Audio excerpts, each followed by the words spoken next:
Hello बच्चों, आज मैं लाइट में ये 7th वीडियो है। मैं लाइट का अलग अलग चैप्टर करके नहीं बना रहा हूँ, लाइट में ही सबको इंक्लूड करूँगा। और ये 7th वीडियो, लेकिन यहाँ से हम लोग शुरू करेंगे रिफ्रैक्शन ऑफ लाइट। रिफ्लेक्शन के बारे में हम लोगों ने पढ़ लिया। अब रिफ्रैक्शन ऑफ लाइट, मैं राघवेंद्र कुमार, मैं आप लोग के लिए फिजिक्स का वीडियो लेकर आ रहा हूँ और अपना नोट्स आप लोग खुद बनाएं। मैं प्रयास करता हूँ कि अधिकांश चीज़ों को बोर्ड पर लिख दूँ, लिख भी देता हूँ, या तो वीडियो पॉज करके या स्नैपशॉट लेकर के आप अपना नोट्स खुद बनाएं।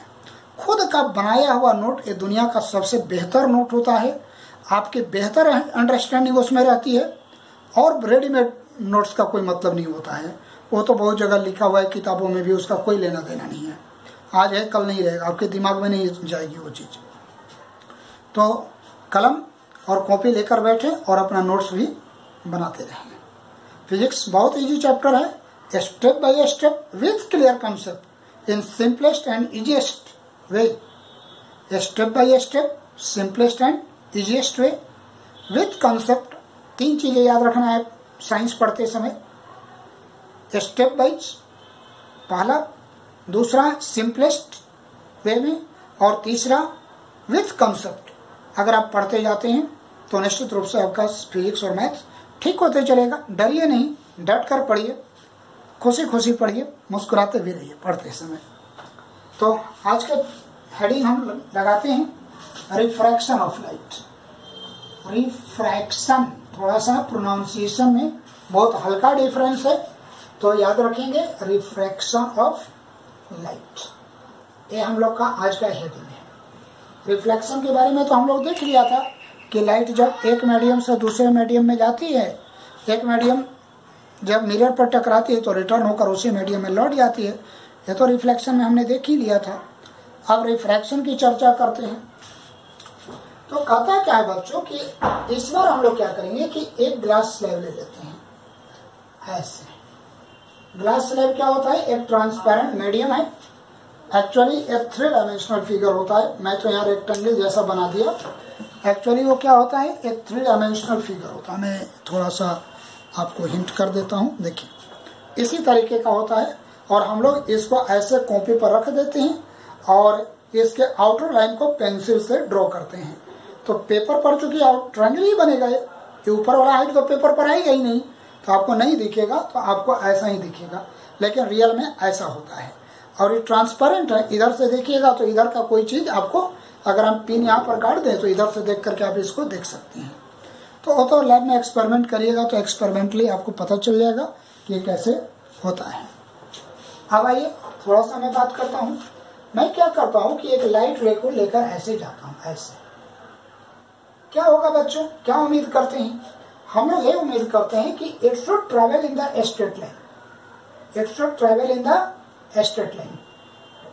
But what happens really? Really happens that it bends in this direction.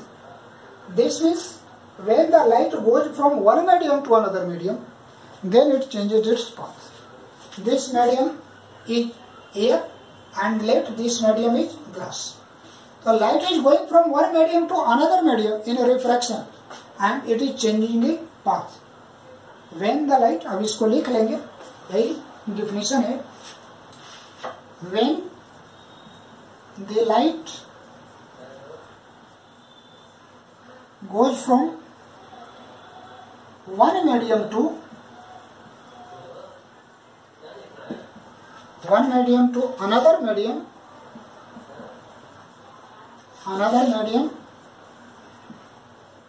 then it changes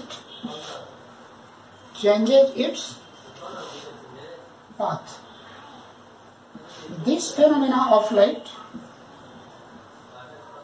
This phenomena of light is called refraction of light. इसी घटना को हम लोग refraction of light कहते हैं।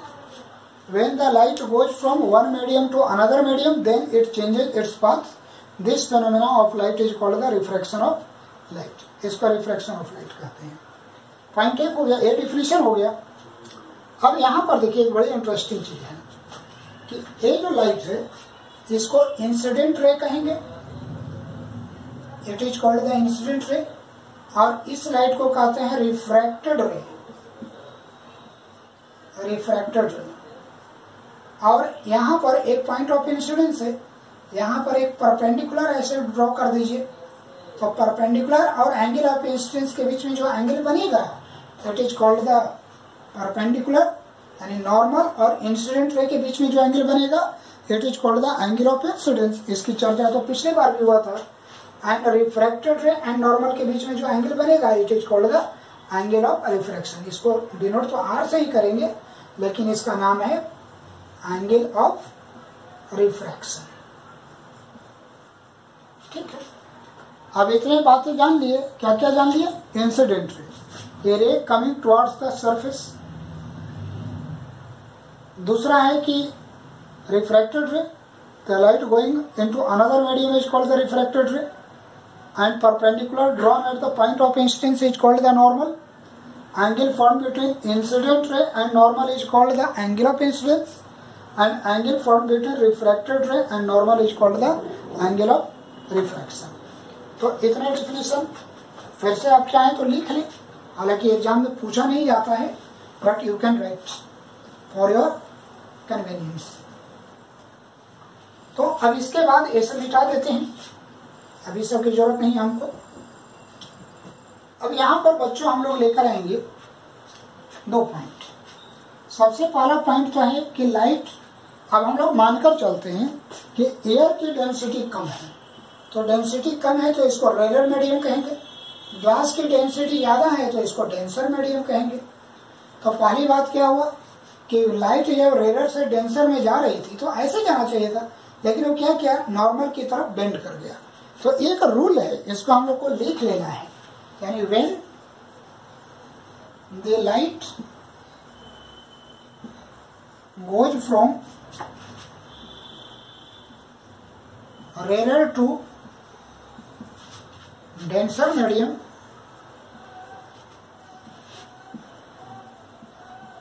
then it bends towards the normal, ये normal की तरफ मुड़ जाती है। लाइट जब रेयर मीडियम से डेंसर मीडियम में जाती है तो बेंड्स टुवर्ड्स द नॉर्मल। यहाँ क्या होगा बच्चों, जब अब यहाँ के बारे में देख लो। अब यहाँ पर ऐसे नॉर्मल डालो, लाइट को ऐसे जाना चाहिए था, लेकिन लाइट ऐसे न जाकर के ऐसे चली जाती है, यानी इसको जाना चाहिए था ऐसे, ऐसे न जाकर ऐसे, यानी नॉर्मल से अवे चली जाती है। तो दूसरा रूल है कि when the light goes from denser medium to rare medium, denser medium to rarer medium, then it goes away from normal, तो यह नॉर्मल से दूर चली जाती है। It goes away from the normal. तो ये 2 रूल है, इन दोनों पर हम कुछ साइंटिफिक कॉज की भी चर्चा करेंगे। क्या साइंटिफिक कॉज है वो देख लेते हैं। लिख लेना है ऐसे, आप लोग पॉज करके लिख लेंगे। अब इसको हटाता हूं मैं और इस पर 1-2 साइंटिफिक फिनोमेना आपको बताता हूं, लेकिन उससे पहले मैं आपको चर्चा कर देता हूं लॉ ऑफ रिफ्रैक्शन। सबसे पहले ये जरूरी है लॉ ऑफ रिफ्रैक्शन। तो फर्स्ट लॉ, इसमें भी 2 लॉ है। ये कहता है कि incident ray, refracted ray and normal all lie in the same plane। सब एक ही प्लेन में होते हैं। जैसे ऐसे मैंने बनाया, लाइट ऐसे आई और ऐसे गई, ये यहाँ नॉर्मल बनाया, तो इंसिडेंट है, रिफ्लेक्टेड है और नॉर्मल सभी आपको अगर एक्सपेरिमेंट करेंगे तो पेपर के प्लेन में आपको मिल जाएंगे, सभी आपको पेपर पर मिल जाएंगे, तो एक ही प्लेन में होते हैं। ये फर्स्ट लॉ हो गया। सेकंड लॉ कहता है कि ratio of ratio of sine I and sine R is constant, यानी साइन आई और साइन आर का रेशियो कांस्टेंट है। Sine I by sine R equal to, इसको म्यू पढ़ते हैं हम। म्यू क्या है, इसको क्या पढ़ते हैं बच्चों, म्यू पढ़ते हैं। और यह कांस्टेंट है और it is called the refractive index, जिसके बारे में मैं आगे चर्चा करूंगा। It is called the refractive index, इसकी चर्चा आगे होगी। हाँ, एक बहुत महत्वपूर्ण बात क्या है कि it is called Snell's law. Second law को हम लोग स्नेल्स लॉ भी कहते हैं। Second law of refraction is called the Snell law. Scientist का नाम शायद विलियम स्नेल था, जिन्होंने इसको रूल को दिया था। तो इस तरीके से रिफ्रैक्शन का भी 2 रूल है, रिफ्लेक्शन का भी 2 रूल है, एग्जाम में पूछा जाता है लिखने के लिए। अब देखिए, आई तो यह एंगल था और आर यह एंगल है, और साइन आई और साइन आर का सबसे सिंपल लैंग्वेज में मैं लिखा।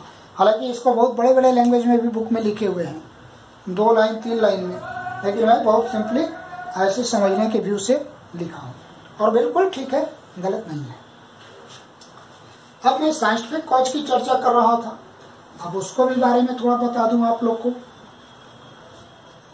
तो सबसे पहला जो उसमें साइंटिफिक कॉज है बच्चों, वो ये है कि why does the base of the swimming pool looks raised. तो ये स्विमिंग पूल है, पानी भरा हुआ है यहाँ तक पूरा, और मान लो कि यहाँ पर एक बेस है, यहाँ है। अब यहाँ से 2 लाइट लेकर चलो, एक लाइट ऐसे और एक लाइट ऐसे, 2 लाइट रे लेकर गए ऐसे।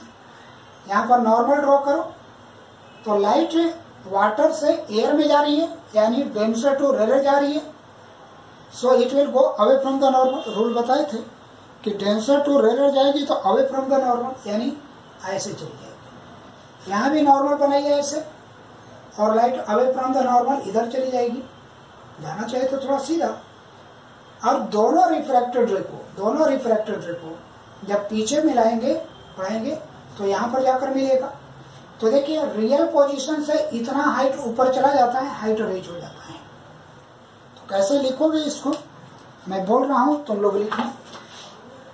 When the light emerge from the base of the swimming pool, then it goes from water to air. This means it is going from denser medium to rarer medium.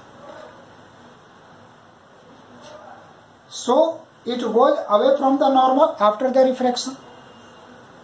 When both refracted rays, both nahi, all refracted rays are produced backwardly, then they meet slightly above the original position.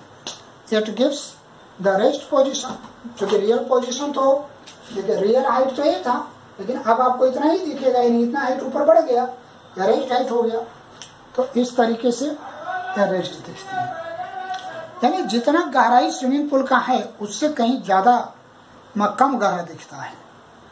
इसी तरीके से एक इसमें और बहुत बढ़िया चीज है, बहुत बढ़िया क्वेश्चन है कि why does the partially bend immersed stick looks bended. उसमें भी यही कंसेप्ट है। इसमें ऐसे पानी भर लीजिए, इसमें टैंक है, पानी भर लिया, ऐसे पानी है मेरा इसमें, और एक स्टिक हम लोग ऐसे ले लिए, एक छड़ी है जो आधा पानी में है आधा ऊपर है।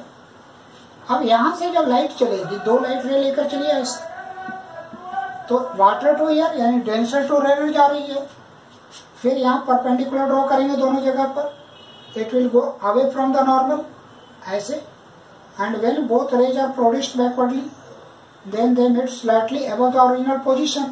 यानी अब स्टिक आपको ऐसा दिखेगा, ऐसे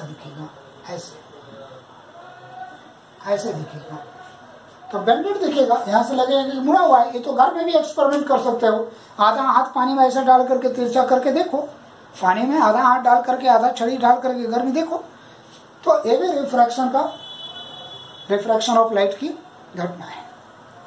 तो इस तरीके से रिफ्रैक्शन का पहला काम हम लोगों ने कर लिया है। इसमें मैं आप लोग को रिफ्रैक्शन क्या होता है और और ये भी एक पूछता है कि रिफ्रैक्शन होता क्यों है, यानी क्या कारण है, कॉज ऑफ रिफ्रैक्शन क्या है, कॉज ऑफ रिफ्रैक्शन क्या है। तो इसका कारण है कि जब लाइट एक मीडियम से दूसरे मीडियम में जाती है तो अपना स्पीड चेंज कर लेता है। तो आप ये बहुत इंपॉर्टेंट लिखना है कि change in speed of light when light goes from one medium to another. जब एक मीडियम से दूसरे मीडियम में लाइट जाती है तो अपना स्पीड चेंज कर लेती है, और यही कारण है कि रिफ्रैक्शन भी होता है। तो एक तो ये बोलते हैं, और दूसरा कि refraction is a surface phenomena. ये भी बड़ी महत्वपूर्ण है, सरफेस फेनोमेना। क्या मतलब है बच्चों कि रिफ्रैक्शन सिर्फ सरफेस पर होता है। अगर देखो तो जैसे मान लो कि हम ऐसे लाइट लेकर आए, ऐसे लेकर आए, यहाँ पर बेंड किया, कहाँ पर बेंड किया, सरफेस पर, जहाँ दो मीडियम मिल रहा है ना। इस मीडियम में बेंड करा है, इस मीडियम में सीधे जा रही है, इस मीडियम में भी लाइट सीधे जा रही है। तो लाइट मीडियम में नहीं बेंड करती है, सरफेस पर बेंड करती है, क्योंकि वहीं पर सरफेस चेंज होता है और सडन घटनाएं हो जाती है। पूरे मीडियम में ऐसा नहीं होता है। तो इस तरीके से रिफ्रैक्शन का पहला टॉपिक हम लोगों ने कंप्लीट कर लिया। धन्यवाद बच्चों, पढ़ते रहिए, नोट्स बनाइए और बोर्ड की तैयारी करिए।